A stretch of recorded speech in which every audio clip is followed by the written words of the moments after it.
Vamos a intentar ahora ponernos en contacto con, con Marcelo Koenig, eh, que, bueno, entre otras cuestiones ha sido diputado nacional por el Frente de Todos desde el año 2019 al año 2015, bueno, y entre otras funciones em, ha tenido también la posibilidad de estar dentro de lo que es dentro de lo que es la función pública como en jefatura de gabinete. A ver si ahora metimos. A ver, ahí me parece que la pude abrir. Hola, Marcelo, ahora sí te saludo, compañero, ¿cómo te va? Muchísimas gracias por darnos esta oportunidad nuevamente. Ahora te lo digo viéndote a los ojos. Este, Marcelo, bueno, sé que estaba haciendo una pequeña presentación tuya de las funciones públicas que has tenido. Y bueno, y que la última, bueno, fue haber sido miembro del Congreso en diputados, justamente por el Frente de Todos, durante el 2019 hasta el 9 de diciembre del 2021, ¿no es cierto, Marcelo? Esa fue la función, la última, digamos. Sí, sí. Digamos, ahora soy director de articulación y relevamiento del programa de industrialización del litio en ITEC. Ah, perfecto. ¿Independiente de qué ministerio? Perdón, del ministerio. No es una función estrictamente pública, Ah, pero digamos, ITEC es la YPF Tecnología. perfecto, perfecto, perfecto, perfecto, claro. Bien estatal, porque el 51% de la empresa es estatal, no Estatal. es una función pública. Perfecto, te entiendo, te entiendo. Estás dentro de IPF entonces. Bueno, Marcelo, yo te voy a hacer algunas consultas más referido hacia una cuestión de la coyuntura que estamos viviendo ahora acá en Argentina. Y, mm, y después te voy a preguntar sobre unas cuestiones particulares que tienen que ver con la cuestión parlamentaria y que vos me des sobre proyectos que se van o se pueden llegar a tratar y que me des tu impresión. Primero, bueno, ¿cómo ves la situación política, social y económica del país?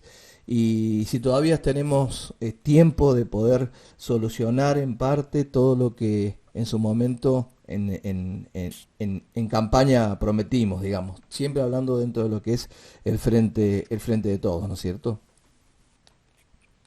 Mira, yo creo que nosotros, si uno mira la promesa electoral, si uno mira el contrato electoral, Ujú. claramente estamos en deuda. No hemos logrado construir esa Argentina sustancialmente distinta de la Argentina que nos dejó el macrismo.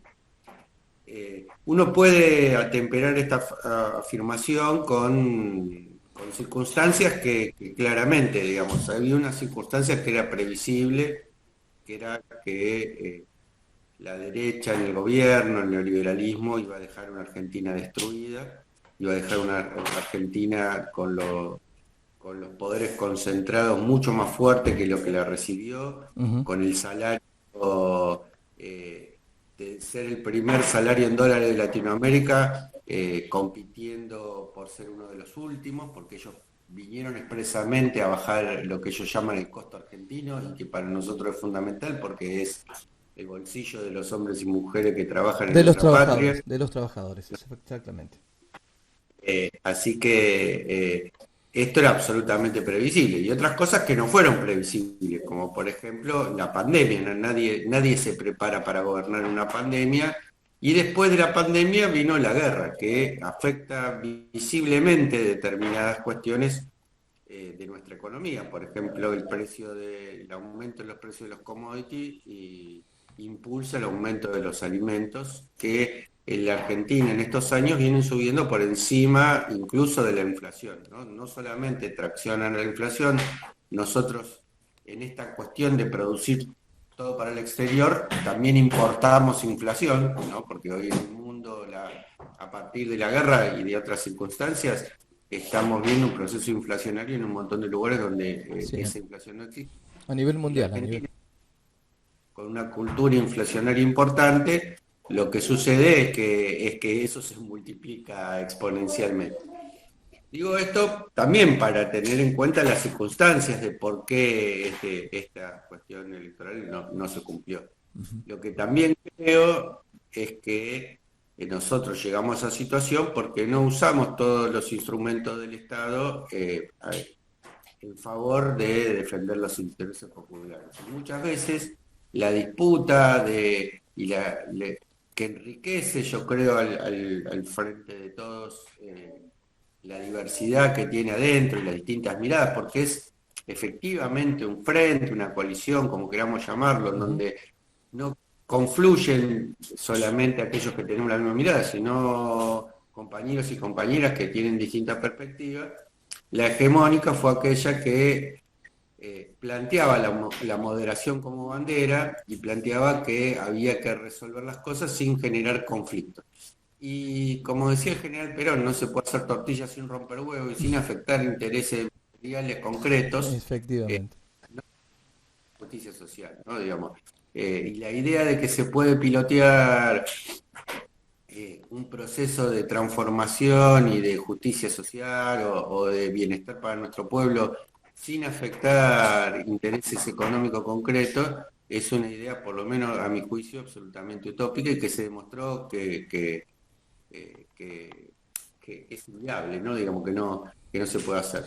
Ojalá de cara a nuestro pueblo podamos resolver, sobre todo en este año, en principio del año que viene, darle un poco más de estabilidad macroeconómica y que eso nos permita poder pensar una Argentina de futuro en donde realmente podamos construir un proyecto distinto, tanto en cuanto a la distribución de la riqueza y la justicia social, cuanto en las cuestiones soberanas, porque realmente también estuvimos bastante flojos en este proceso, en este tiempo, en estos años de gobierno respecto de algunos temas de soberanía, que yo creo que son temas muy sensibles y que son también importantes porque sin el Estado controlando algunos recursos estratégicos tampoco es posible. Yo creo, como peronista, que Ujú. las banderas son históricas del peronismo, la independencia económica, la soberanía política y la justicia social son indescindibles. Perfecto. Claro, cuando vos te referías a a la soberanía, justamente están el, el- el poder manejar justamente los recursos del país. Bueno, sabemos que se está trabajando muy fuertemente, hay muchos movimientos respecto de la soberanía en cuanto al Paraná, que es de donde salen, digamos, la mayor de nuestras riquezas. Inclusive también el tratamiento que se le tiene que dar a a la cuestión de la explotación del litio también, ¿no es cierto? Más o menos estoy encarando por ese lado, creo que por ese lado venía justamente el tema y la defensa de la soberanía por parte de nosotros que realmente creemos en la política de una buena construcción colectiva. Sí, totalmente. Yo creo que alguien puede decir, bueno, a mí me alcanza para fin de mes. ¿Qué me importa que siga privatizado el río Paraná? Ujú. Digo, es una mirada muy pequeña y cortoplacista. Es cierto que la principal preocupación de una familia es llegar a Sí, fin de mes. fin de mes, exactamente. El fin de mes con la soberanía de nuestra red troncal navegable y en particular sobre el río Paraná. ¿Por qué? Porque eh, primero, el nivel de colonización es tan grande que llamamos a nuestro río hidrovía, como si fuera una autopista, como si un Increíble. derecho extranjera belga, para ser más específico, se llama Yandenul, hubiese hecho una autopista, hubiese construido algo, y Claro, a lo sumo lo que hizo fue dragar algunos tramos del río, no mucho más que eso. perfecto. Y, y esto se relaciona de modo directo con la mesa de los argentinos. ¿Por qué? Porque de alguna manera gran parte de la intervención del Estado y de la posibilidad de generar un cambio de matriz productiva recuperando la industrialización, y eso es lo que verdaderamente genera trabajo, porque todo lo que sea extractivismo no genera gran parte de trabajo, es la idea de que la Argentina tiene que basarse en 4 o 5 commodities, ¿no? Soja, el litio ahora, Sí, la minería, la pesca, el to- gas y el petróleo. todo lo Es una primario, Argentina digamos, todo lo primario que realmente... primaria, eh, es una Argentina en la que sobran 20 millones de argentinos, ¿no? Y la Argentina, para que cierre con los números, con la gente adentro, tiene que ser una Argentina industrial. Ahora, si nosotros queremos cambiar esa matriz productiva, necesitamos financiar el cambio de esa matriz. Y una parte de ese cambio se da a través de esa exportación de grano. Pero nosotros hoy no la controlamos. No solamente porque el lugar por donde sale el 80 o el 90% de esos granos, o más quizás todavía, es esa red troncal navegable Ujú. que nosotros controlamos. Y un ejemplo fehaciente de esto fue precisamente cuando vino el tema de Vicentín, que fue una oportunidad histórica perdida, eh, y que descubrimos que Vicentín También, Paraguay es la más eficiente del mundo, porque con apenas un puñado de empleados facturaba millones y millones de sí, dólares. realmente. No puede dejar de sospechar que ahí hay una actividad de Ilícita. contrabando ilícita, ¿no? Digamos, Sí, hay números que no cierran. Entonces, me parece que estas son las cosas en las que intervienen, ¿no? Digamos, los puertos, además, son todos puertos extranjeros, todos puertos extranjerizados. La mayoría de los puertos en esa ujú. vía navegable son puertos. Entonces, nosotros no tenemos control de nada. Ni siquiera hay, todo es por declaración jurada, ni siquiera hay balanzas en donde se controle.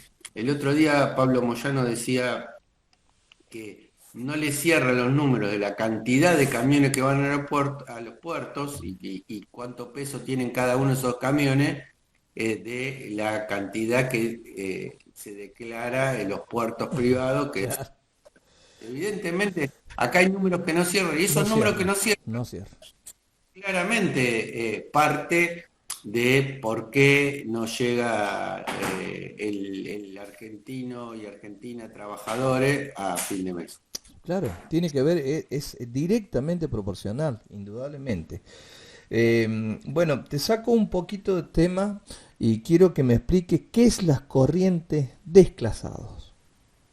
Cam- eh, ¿Desclasados? Descamisado. Descamisados, mil No. disculpas. La corriente descamisados. ¿M? Contame, lo tenía mal en las referencias. Mil disculpas. Tengo compañeros acá, de acá en San Luis, bueno, que están trabajando a full con esta cuestión. En Potrero, tengo a mi sobrina inclusive también. Así que, pero quiero que me cuentes qué es descamisados, qué es la corriente descamisados. La Corriente Peronista Descamisado es una organización política desarrollada nacionalmente. En todas las provincias de la Argentina tenemos desarrollo desde Jujuy o desde Misiones hasta Tierra del Fuego. En algunos tenemos mayor nivel de desarrollo, en otros menor nivel de desarrollo. Eh, Somos una fuerza peronista, es decir, tomamos ese nombre histórico de descamisados que es una de esas cuestiones que el peronismo dio vuelta, ¿no? Descamisado se utilizaba originariamente como un insulto, de Como hecho todavía, peyorativamente, exactamente, sí. así que podría ser, no sé si desclasado podría ser un No, sinónimo, pero digo, porque es precisamente lo contrario de es eso, todo lo pero sí. contrario, es todo lo contrario. Sí, digamos, identificar una cosa que para el enemigo es un insulto y para nosotros es un orgullo. Ser parte de ese pueblo. Evita decía que un descamisado no era solamente aquel que había hecho el 17 de octubre, sino aquel que estaba dispuesto a volver a hacerlo, digamos. Y nosotros tomamos ese espíritu, digamos, y nos parece que las mejores tradiciones del peronismo, del peronismo más combativo, del peronismo más revolucionario, de aquel que está dispuesto a dar pelea por el tema de la justicia social, porque la justicia social no se pide, sino que la justicia social se conquista y Sí, es sí. parte de una lucha, ¿no? Parte de apretar una botonera correcta. Y entonces nosotros quisimos tomar ese espíritu y la verdad es que somos una organización donde la mayoría, yo soy un viejo, ¿no? La mayoría está compuesta por pibes jóvenes Es lo que y viste, es lo que que se ve acá en San Luis, es lo que se ve acá en San Luis, con muchísimo ímpetu, con una militancia en territorio impresionante. totalmente, y esa es parte de nuestra impronta, como también que nos preocupamos mucho por el tema de la formación política y que los compañeros no solamente discutan cuestiones electorales y disputen, lo cual me parece bien. De hecho hay una compañera allá en San Luis que es concejal, Sí, creo, Guadalupe, de los fútbol, Guadalupe. Guadalupe Mm, Aranda, mm. sino también que se formen políticamente. Para nosotros es muy importante eso, que formar cuadros, formar compañeros que no solamente estén aptos para proponerse para la gestión, sino que también puedan concebir una estrategia política de corte nacional y que Ujú. esto se construya bien, las distintas miradas del país se construyan federalmente, porque yo creo que el federalismo es cuando no cuando las provincias defienden sus intereses, sino cuando las provincias, como en el federalismo originario de nuestra historia, le discuten a Buenos Aires la impronta de cuál tiene que ser el proyecto nacional, ¿no? Y me Perfecto, parece que eso es una parte importante de lo que nosotros intentamos formar en nuestros cuadros. Que gente que piense el proyecto de país y pensando el proyecto de país piense su proyecto de provincial. perfecto, perfecto. Bueno, justamente la consulta ahora pasa por algunos proyectos que están en Congreso y que, bueno, quiero que me des tu punto de vista respecto de, por ejemplo, la posibilidad o no de que haya pasos. Y dentro de lo que es justamente el contexto electoral del año 2023. Y bueno, ¿qué pensás? ¿Nos darán los números dentro de lo que es el Congreso respecto de esto? Eh, yo estoy, desde que dejé la Cámara en el año pasado, En en diciembre del diciembre. año pasado, estoy alejado Ujú. de tener el feeling del poroteo, ¿no? Digamos, Ujú, pero ujú. la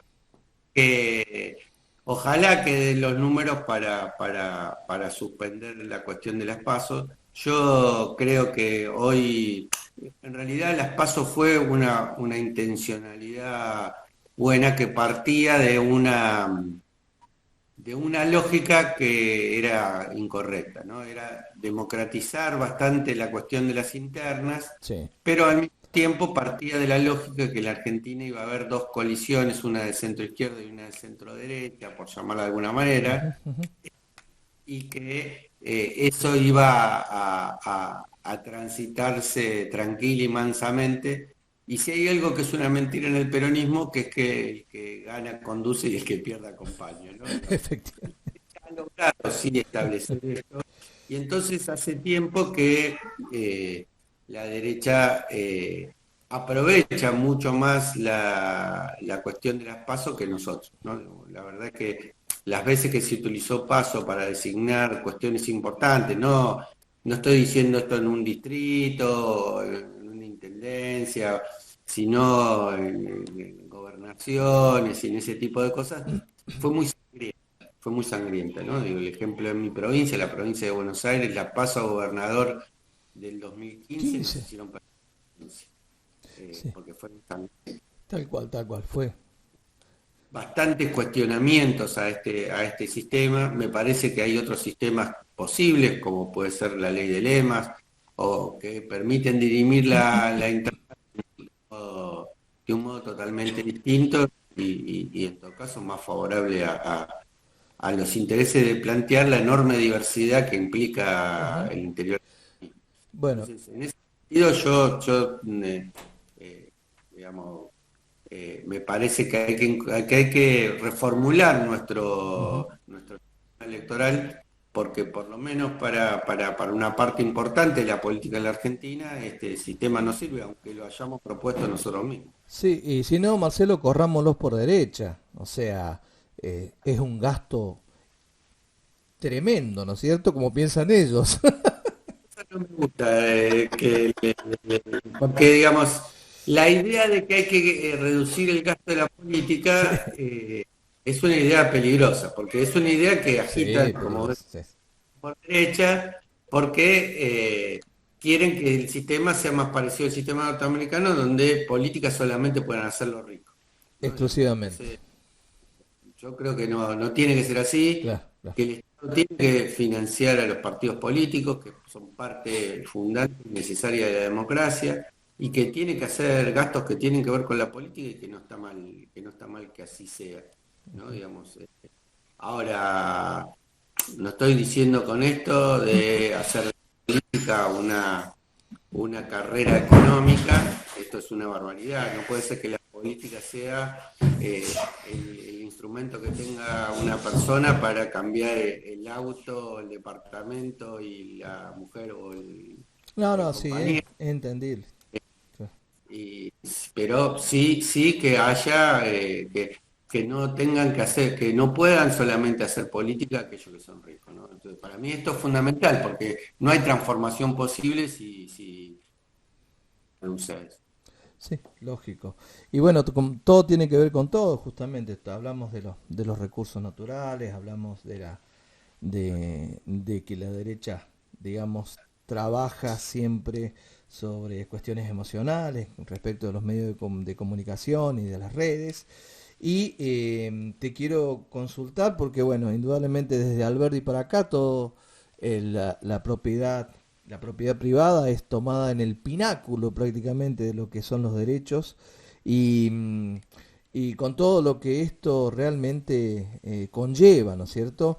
Que muchas veces la salud pública, por ejemplo, en medio de la pandemia, fue tomada como menos importante que la propiedad privada. Quiero que me des un detalle y lo que vos opinás respecto de esta conformación, digamos, de derechos principales, que por supuesto el primero la vida, la libertad, la salud, pero que vemos que dentro de lo que es nuestro país y lamentablemente la idiosincrasia del argentino, que mucho tiene que ver con la formación de sentido, ¿no es cierto?, de los medios hegemónicos, hace que la propiedad privada sea uno de los derechos más, o tal vez el más importante, ¿no? Mira, yo te voy a responder desde mi perspectiva de abogado constitucionalista, ¿no? Digamos, eh, la propiedad es un derecho más, ¿no? No es el derecho fundante. Y esto tiene que ver con que el derecho es producto de la correlación de fuerza de la sociedad, ¿no? No es una cosa que viene del cielo, que está escrita en piedra. El derecho Ujú, es un producto social. En ese sentido, atrás de toda constitución, que es de alguna manera la ley madre, la ley de ujú. leyes, aquel lugar donde se ponen las reglas de juego del poder y de las relaciones sociales, siempre tiene atrás un proyecto de país, ¿no? Arturo Sampay, el redactor de la Constitución de 1949, decía que siempre hay una correlación entre el proyecto de país y la Constitución. En este sentido, la Constitución de 1853-60 es una Constitución que tiene atrás, que tiene como norte lo que nosotros llamamos modelo agroexportador. Y por eso tenía que poner a la propiedad privada, sobre todo de la tierra, de un modo absoluto, ¿no? Ujú. Sin ningún tipo de cuestionamiento. Y no estamos hablando acá de, cuando hacemos la crítica de esto, no estamos hablando de un sistema de socialización de los medios de producción, no, estamos hablando de si esa propiedad privada puede usarse o no en contra de los intereses comunitarios, ¿no? Los intereses del conjunto de la comunidad. La Constitución de 1853-60 dice eso, establece esa cuestión, y es más, lo complementa esto con el Código Civil, que una década y pico después escribe Vélez Arfield, en donde establece además que esa propiedad de la tierra se prueba por los papeles, eh, no por la posesión, no por haber estado ahí Sí, cientos o en unos casos miles de años, sino solamente por papeles. ¿Y quién tiene buenos papeles? Los que tienen plata para pagar a los abogados, ¿no? efectivamente. Claro, claro. En ese sentido, lo que hacía era consolidar digamos, la fuerza que tenía la oligarquía terrateniente. La Constitución de 1949, que es de alguna manera el reflejo en lo jurídico de las transformaciones que venía haciendo el peronismo en el gobierno, plantea la función social, en su capítulo cuarto, plantea la función social de la propiedad, del capital y de la actividad económica, en donde invierte la lógica del capitalismo, porque la lógica del capitalismo es que el trabajador eh, sea un engranaje de la economía y la economía funcione para la acumulación de capital. Bueno, el peronismo hace al revés, dice el principio de justicia social y digamos, la economía tiene que estar a favor del bienestar del pueblo, ¿no? Digamos. Y entonces, ahí, con una serie son apenas 3 artículos, el 38, el 39 y el 40, en donde claramente se plantean otras prioridades y se plantea, y esto yo creo que es lo fundamental de esta Constitución, de dónde van a salir los recursos para lo primero que hablamos Ujú. en la entrevista, que es el tema de construir, transformar la matriz productiva de un país meramente exportador de carnes y de granos, como éramos en aquel momento en el preperonismo y con trabajadores sin ningún tipo de derechos, a un país en donde se podía hacer no solamente un desarrollo industrial rompiendo con la división internacional del trabajo que había para esa época, sino también un país industrial con justicia social, es decir, un país industrial en donde los trabajadores y las trabajadoras tenían derechos, ¿no? Entonces, esa idea de la función social de la propiedad rejerarquiza los derechos, no anula la propiedad. Expresamente el artículo 40 dice que el principio básico es la iniciativa privada, pero le pone 2 o 3 límites. Uno es que el Estado puede controlar recursos estratégicos en exclusividad, Ujú. dice monopolio. Y hay uno que sí o sí lo pone en manos del Estado, que tiene que ver con el comercio exterior, ¿no? Esa es la manera de financiar a través del IAPI, el Instituto Argentino para la Promoción del Intercambio, Ujú. financiar el cambio de matriz productiva, pero al mismo tiempo dice otro límite que tiene la libre iniciativa es el intento de hacerlo en contra de la comunidad. Es decir, toda la idea de monopolios y oligopolios están dentro de este artículo. Es decir, relativiza el poder usar la propiedad privada en contra de los intereses colectivos. Y para que no sea abstracto, pongo un ejemplo muy concreto que también hace la ciudadanía. Que tiene que ver con el lago que se robó, el lago escondido que se El robó Lewis. un británico que se llama Lewis. Ujú. Claro, sin ir más lejos, sin ir más lejos. Imagínate la desproporción, ¿no es cierto? La desproporción. Bueno, ese cambio de paradigma es el que no nos perdonan a los peronistas, indudablemente.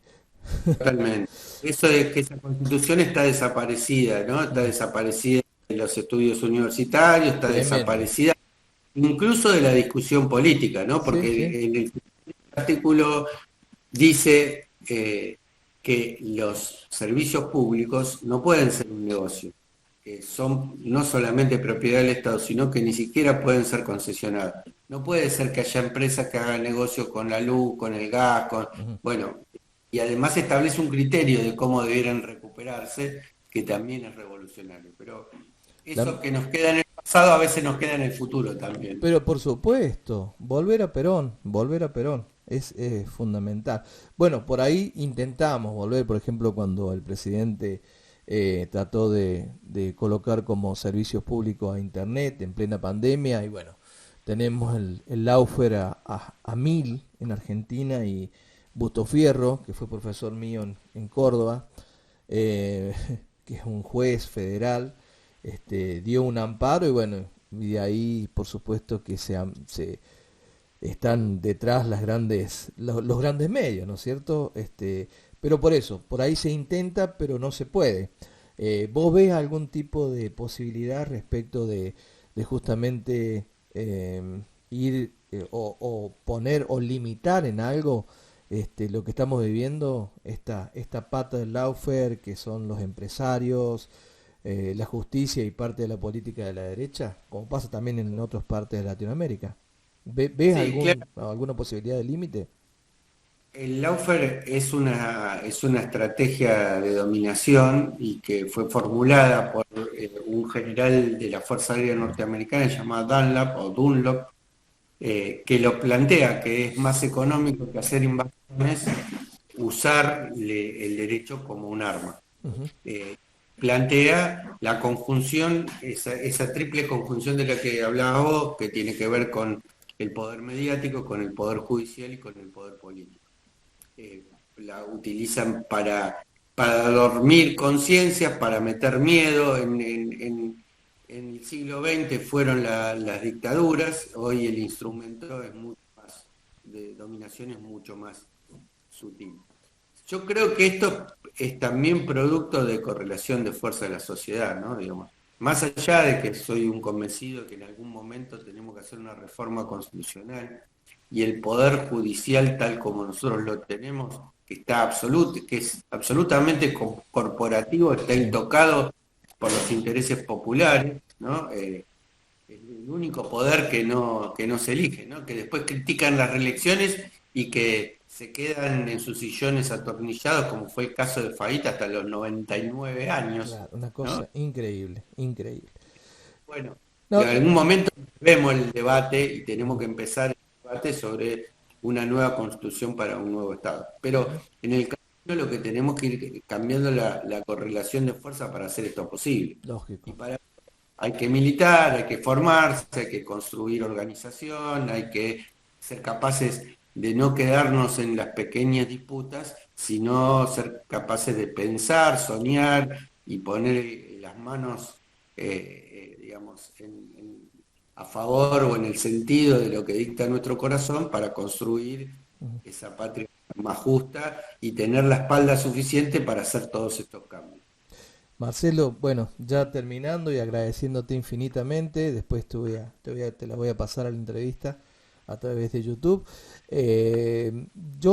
Sabemos hacer un mimo a los entrevistados y es por ahí ponerle, dentro de antes que se corte el Meet, es ponerle algún tema de algún grupo que te guste.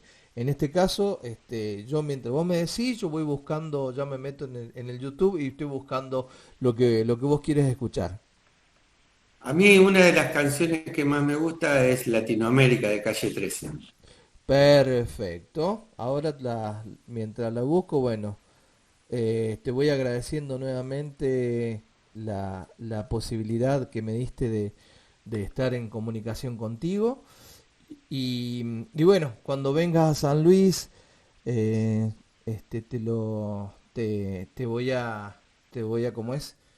Voy a querer por lo menos tomar un cafecito para seguir charlando de todas estas cuestiones coyunturales y con cuestiones esenciales como el peronismo en sí. Así que te agradezco muchísimo, Marcelo, y, y te despido con este Latinoamérica de Calle 13. Bueno, muchísimas gracias por el mismo. Vamos, por favor. Un abrazo Bien, enorme abrazo y grande. te esperamos en San Luis. Un abrazo.